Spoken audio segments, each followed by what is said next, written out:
Hey everyone, hope you're well. I thought I'd put out another video today, another Friday video. It's becoming a little bit of a trend.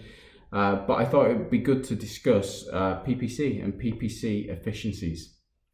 Because over the last sort of 3 or 4 weeks, we've been having a lot of discussions with clients and prospects about making their PPC accounts more efficient.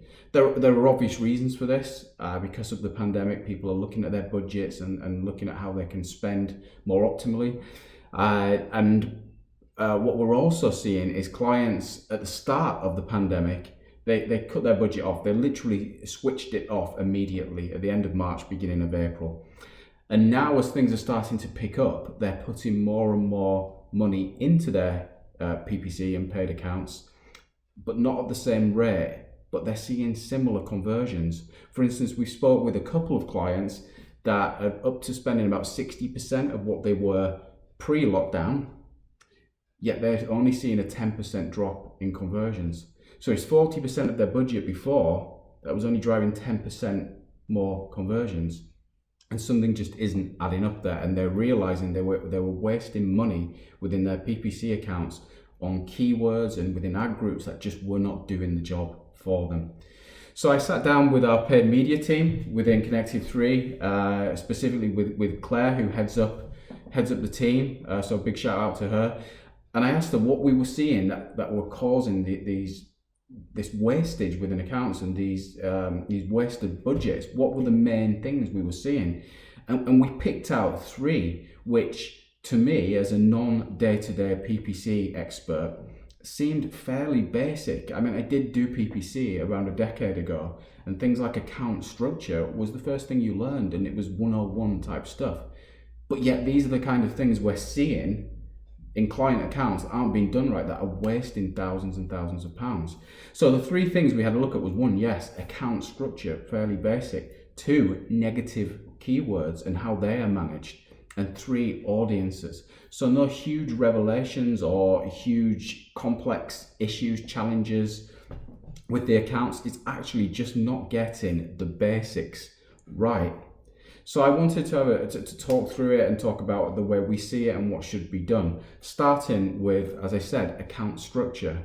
Now, the way you structure your PPC account should be designed to control Google as much as possible and make sure you're getting the most benefit from the keywords that work and the ad groups that work, and the least benefit and getting rid of, should I say, the keywords that don't and the ad groups that don't work.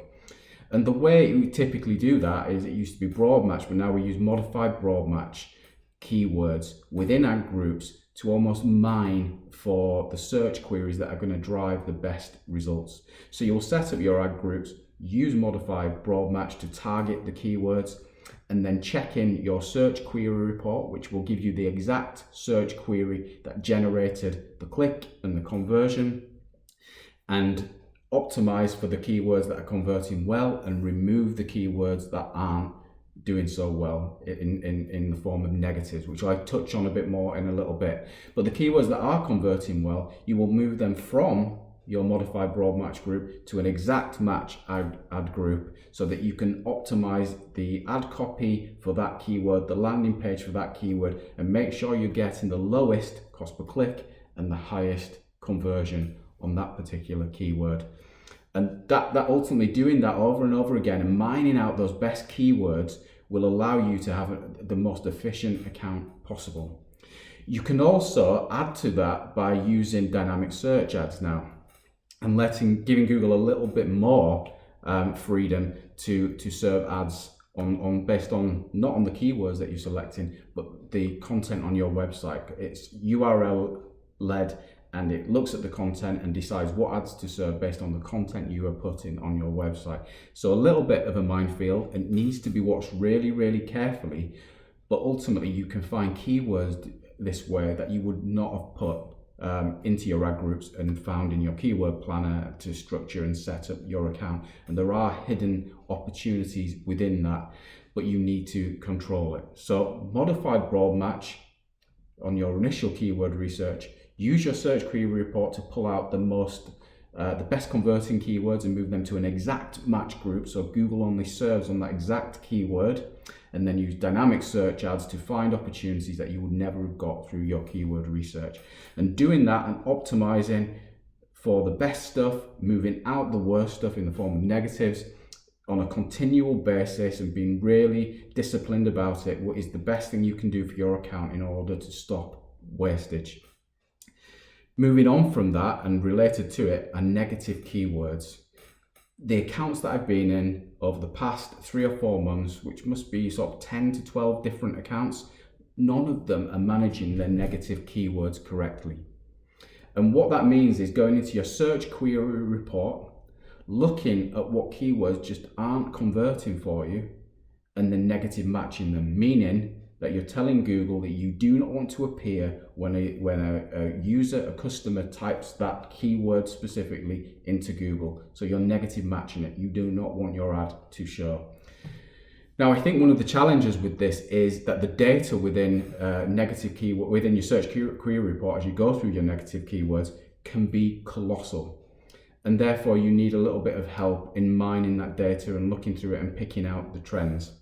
And we use something called ngram scripts, which just help us break down those search queries into 1-word query strings, 2-word, 3-word, 4-word, so that you can dig into it from a smaller to a higher level.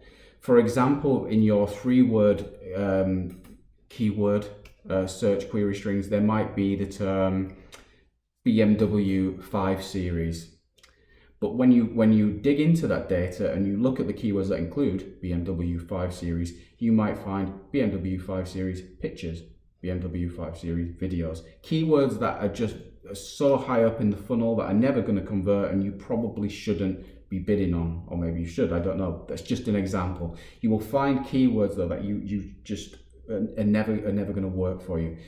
And it can be hard when you look at your search query report as a whole to break down the data and have a look at it. But when you start looking at individual keyword strings and looking within those groups at what's coming out of them, so the worst performing ones, you can then start to build negative keywords out of this and create many efficiencies within your account. Believe it or not, one place we do see it is within brand ad groups. So when you look at your search query report on your brand ad groups, you often find brand plus login, brand plus contact, and you see this a lot, and these keywords are never ever going to convert. Usually are already customers and not very good for finding new prospects, so you should negative match them in most cases. But even that at a basic level isn't being done, and the money being wasted is in the thousands, and all it takes is a bit of manpower and a little bit of help, and you can instantly create efficiencies within your PPC account, and it literally can drive thousands in savings every single month on your PPC account. The third thing that we discussed and talked about, and I was quite surprised really, was audiences, and the fact that no one seems to be using them yet, or only in a very minimal way. Most of the accounts we've looked at, there's maybe a few ad groups being observed, or a few audience, should I say, on ad groups being observed, but no one's doing anything with them. So, and we just think this is a hugely missed opportunity for businesses to get a higher conversion rate and get rid of some of the money that they're spending on wasted keywords and wasted areas of their account. So with audiences, essentially you can select an audience. It might be over 50s, it might be broken down by gender, it might be that you look at fashion enthusiasts or investment enthusiasts or car enthusiasts, and you overlay that audience onto your ad group to see how that audience specifically performs across the ad group. And as you start to observe them, you will see they convert a bit better or convert a bit worse. For those audiences that convert better, you might want to upweight the bids on that audience slightly to see if you can drive more conversions from it. If they're worse, you might want to downweight bids a bit because you're not going to convert as well, and you want to reduce spend against it. Once you've decided that an audience works, that a particular audience is converting highly, you can then break that audience out into its own ad group, and you can optimize the copy, the landing page, everything about it for that audience so that it converts at the highest possible level. fairly straightforward process to immediately create efficiencies on your PPC account that no one is currently using or doing particularly well. We're doing it for clients and seeing some amazing results. So I don't understand why this isn't being done as yet, but it works. So if you can do that, observe it, optimize it, remove the ones that don't work, you can instantly start saving money and putting the money where it belongs within your PPC account. If you're looking for a place to start with this, go into your Google Analytics and have a look at audiences and check out which audiences are converting well at the minute. So you can see your goals or your conversions in Google Analytics, report them against the audience and see which ones are working, move them into your AdWords account, overlay them on the ad groups and see what is working and what's not. And that's a good place to get started, and then you'll continually learn as you go along. Ultimately, these three areas that we've seen need manpower. And I think the biggest thing for me that I've noticed when an account isn't performing at the best possible level is that the time isn't going behind it in order to generate those savings, which is ludicrous really when you consider the thousands and thousands of pounds that have been wasted by not doing it. That would easily justify somebody there on it all the time looking at it, if not a team of people on some accounts that I've seen. So massive wastage. Everybody is looking at it at the minute. There are very basic things still not being done, so easy wins. If you've got any more questions about it, obviously plug it into the comments or get in touch. If you've got a different view on it or things that you've seen that you think are causing the most inefficiencies on accounts, please put them in the comments and let's have a discussion around it. Thanks very much, everyone.